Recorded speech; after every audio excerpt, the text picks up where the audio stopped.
I have not recorded in this space in a long time, mainly because with the agriculture program, FFA activities, field trips, everything that I've had going on, and now going into state convention in a little over a month's time, life here has just been crazy and I've been going nonstop. However, I do have some news that I would like to share, and just today it's not the agricultural fact of the day. I informed my students on Monday, the board accepted my resignation on Tuesday, and I've actually gotten hired at the school district that I reside in and that my farm is located in, that my children attend, and that my husband also teaches and coaches at. It definitely was not an easy decision. And Monday was a very challenging day. That was the day that I told my students, so I submitted my resignation to the principal and superintendent in the morning, and by the end of the school day, we have activity period, and I had called down a bunch of the teams that had competed this year, the kids that have been working with me quite frequently leading up to those speaking contests, and I broke the news to whoever was able to attend. Of course, some of those kids thought that they were in trouble, which is kind of ironic because I was like, do you have a guilty conscience? Why do you think I would be yelling at you? But it was hard, and unfortunately, I'm not one of those teachers that can just give my 30 days and be done. In New York State, we are not done until the end of June. And given the state of the program that we have grown here, I can't just hand keys to another teacher. So we are seeking a new ag teacher to fill this position. We just hired somebody for our second ag position. And no, the program that I'm going to does not have a barn, but they do have an ag program in existence.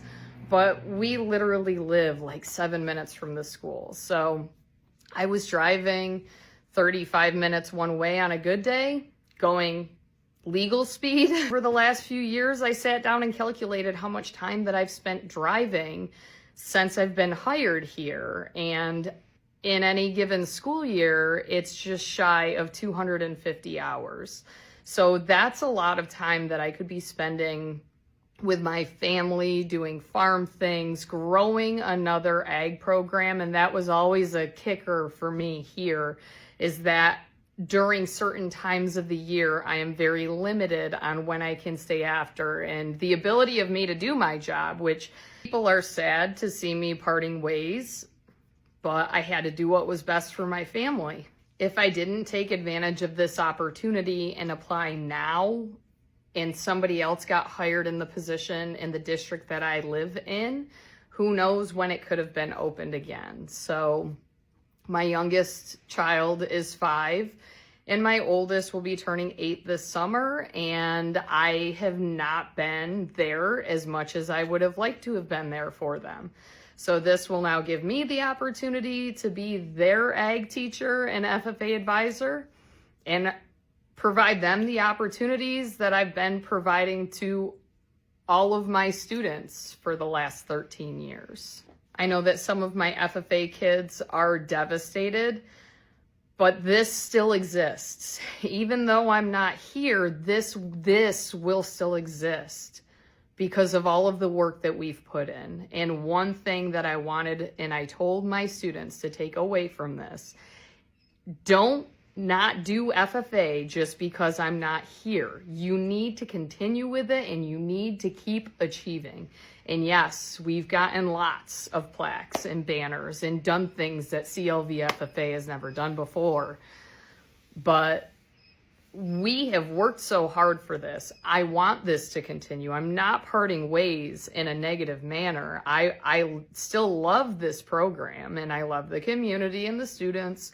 And it's just one of those things that's a challenge when you're an ag teacher.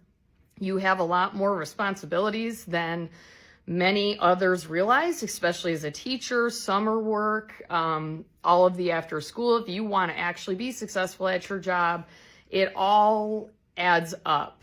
And I know that a lot of people feel that I've gone hard for this program, and I have spent a lot of time invested in growing it and busting my rear end, and those kids busting their butts. But I could do better if I lived in the district, and I wish that I could just pick my farm up and plop it in the district of Cat Little Valley. But unfortunately, That's not realistic. So come summer 2025, I will officially be a teacher at Franklinville Central School District, and I will be completing summer work through there. And I hope that I'm able to find a replacement that can fill my shoes, that my students connect with, and I will be spending a lot of time and energy recruiting over the next month, couple of weeks. I don't know when the application close date is, but this program and the administrative support and the community support is something that any ag teacher would be lucky to walk into. I'm telling you, it's unmatched. So if you are certified in ag and looking for a change, relocation, want to move to Western New York State where they get a lot of lake effect snow, hit me up. I've got just the program for you.